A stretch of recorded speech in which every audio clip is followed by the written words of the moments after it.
भारत एक है। अक्सर कहा जाता है कि भारतवर्ष की एकता उसकी विविधताओं में छुपी हुई है, और ये बात बिल्कुल सही भी है, क्योंकि अपने देश की एकता जितनी प्रकट है, उसकी विविधताएं भी उतनी ही प्रत्यक्ष है। भारत की विविधताओं को मिटाकर एकता लाना संभव नहीं है, लेकिन जब भी देश की किसी हिस्से में हमारी सभ्यताओं, संस्कृति और हमारी पहचान पर हमला होता है, तब उसके बारे में बोलना, सवाल पूछना जरूरी हो जाता है। नमस्कार, अपडेट इंडिया पर मैं अतुल एहसास आपके साथ, और आप देख रहे हैं हमारा खास कार्यक्रम प्रजातंत्र। भारत की एकता और विविधताओं को लेकर राष्ट्रकवि के रूप में प्रसिद्ध हिंदी साहित्य के लोकप्रिय कवि लेखक रामधारी सिंह दिनकर ने भारत एक है निबंध में अपनी राष्ट्रवादी और सामाजिक सोच को व्यक्त किया है। उनका मानना था कि भारत की एकता उसकी विभिन्न संस्कृतियों, भाषाओं और क्षेत्रों के सह अस्तित्व में निहित है। भारत की विविधताओं को स्वीकार करना और उन्हें सम्मान देना ही भारत की एकता को मजबूत करने का रास्ता है। लेकिन जब इसके विपरीत भारत को तोड़ने की बात होने लगे, तो फिर चुप बैठना और सवाल ना पूछना वीरों की इस धरा पर हमें कायरता की श्रेणी में शुमार कर देगा, और ऐसा हमें स्वीकार्य नहीं है। और हमें लगता है कि आप भी ऐसा ही चाहेंगे।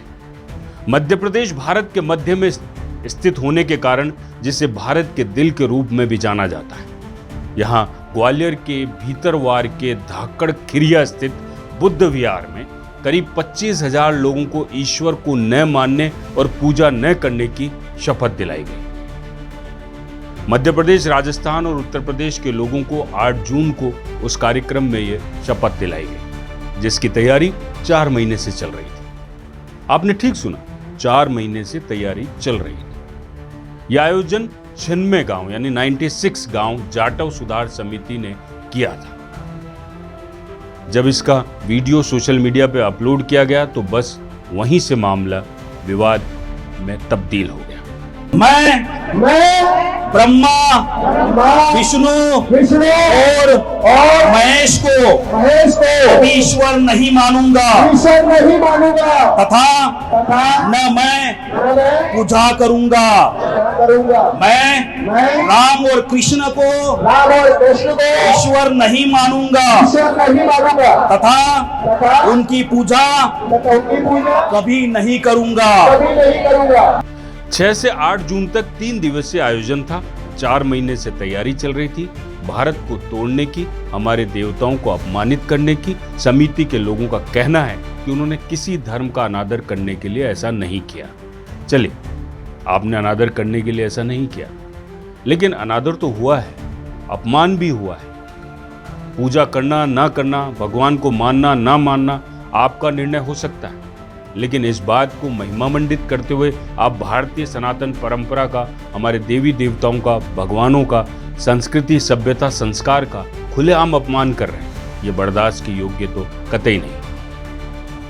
शपथ में कहा जा रहा है कि मैं ब्रह्मा, विष्णु और महेश को ईश्वर नहीं मानूंगा, न मैं पूजा करूंगा।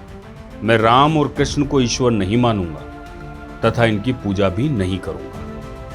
मैं गौरी, गणपति आदि हिंदू धर्म के किसी भी देवी देवताओं को नहीं मानूंगा तथा पूजा नहीं करूंगा। मैं ईश्वर ने अवतार लिया है, इस पर विश्वास नहीं करूंगा। द बुद्ध भूमि धम्मदूत संघ भोपाल के अध्यक्ष भदंत शाक्य पुत्र सागर महाथोरे ने लोगों को ये शपथ दिलाई। ब्रह्मा, विष्णु, महेश ये हमारे भगवान के 3 स्वरूप हैं। ब्रह्मा जी ने इस सृष्टि की रचना की है, विष्णु जी पालन कर रहे हैं और महेश यानी शिव जी उसका संहार कर रहे हैं। शपथ में राम और कृष्ण को ईश्वर नहीं मानने की भी बात कही है। भगवान राम का अस्तित्व था और रहेगा। अयोध्या में भगवान श्री राम का भव्य मंदिर इस बात का सबसे बड़ा और सशक्त प्रमाण है, और भगवान श्री कृष्ण के गीता उपदेशों को पूरी दुनिया मान रही है और अपना रही है। आप किसी को माने या न माने, लेकिन हमारे भगवान, हमारे इष्ट देवताओं का अपमान नहीं साहब, ऐसा बिल्कुल नहीं चलेगा। आप भगवान को, उसके अस्तित्व को नकार रहे हैं, तो फिर आपको यह भी बताना चाहिए कि आपकी उत्पत्ति कहां से हुई, आप किस भगवान को मानते हैं, क्योंकि यह तो माना ही नहीं जा सकता कि आप एलियंस हैं। इसलिए जवाब तो जनता जानना चाहेगी, आप कहां से आए। आप ये सब कुछ अपने मन में रखकर इसकी पालना कर सकते थे। इसका ढिंढोरा पीटने की जरूरत कहां थी।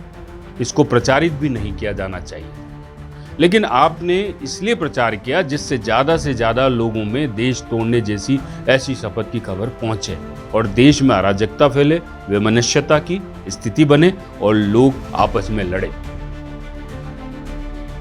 अब आप कितनी भी सफाई देने का प्रयास करें, इस काम को सनातन परंपरा का एक बड़े हमले के समान ही माना जाएगा। इत्तेफाक देखिए, मध्य प्रदेश के सीएम के नाम में मोहन है, लेकिन उनकी तरफ से यानी सरकार की तरफ से किसी तरह का कोई एक्शन रिएक्शन नहीं आया अभी तक। वहीं ताजुब इस बात का भी है कि वे संगठन कहां गए जो आए दिन गाय को लेकर, हिंदू धर्म को बचाने की बात कहकर सुर्खियों में रहते हैं। हो सकता है किसी ने इस कार्यक्रम का विरोध किया हो, लेकिन साहब हमें ऐसी कोई खबर देखने को, पढ़ने को मिली नहीं है।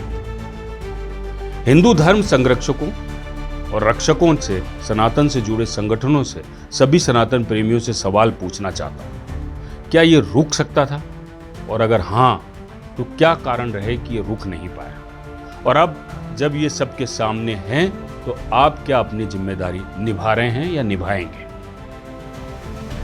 हम ये क्यों कह रहे हैं कि ये शपथ भारत को तोड़ने के लिए उठाई गई? इसे समझने के लिए शपथ में आगे क्या कहा गया है, उस पर ध्यान देने की जरूरत है। शपथ में यह भी कहा गया है कि भगवान बुद्ध विष्णु के अवतार नहीं है।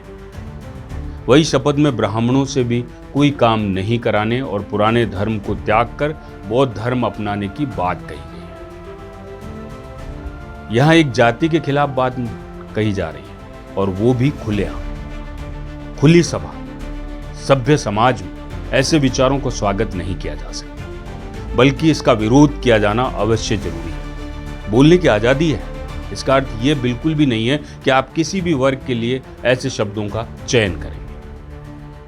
हम फिर कहते हैं, आप अपने जीवन को अपने तरीके से जीने के लिए स्वतंत्र हैं, लेकिन किसी भी धर्म, जाति विशेष के लिए आप समाज में इस तरह जहर नहीं घोल सकते।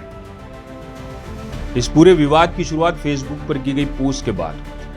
दीपक बौद्ध नामक युवक ने अपने पेज पर लिखा कि 25,000 दलित परिवारों ने छोड़ा हिंदू धर्म, हिंदुओं के देवी देवताओं को ना पूजने का लिया निर्णय। यह भी बताया जा रहा है कि ग्वालियर हाईकोर्ट में हिंदू धर्म के वकील लोग बाबा साहब की मूर्ति का विरोध कर रहे हैं, तो हम उनके देवताओं को क्यों पूजेंगे? इसके साथ ही युवक ने भदंत शाक्य पुत्र सागर माहथोरे के शपथ दिलाए जाने का वीडियो भी शेयर किया था। बस फिर क्या था?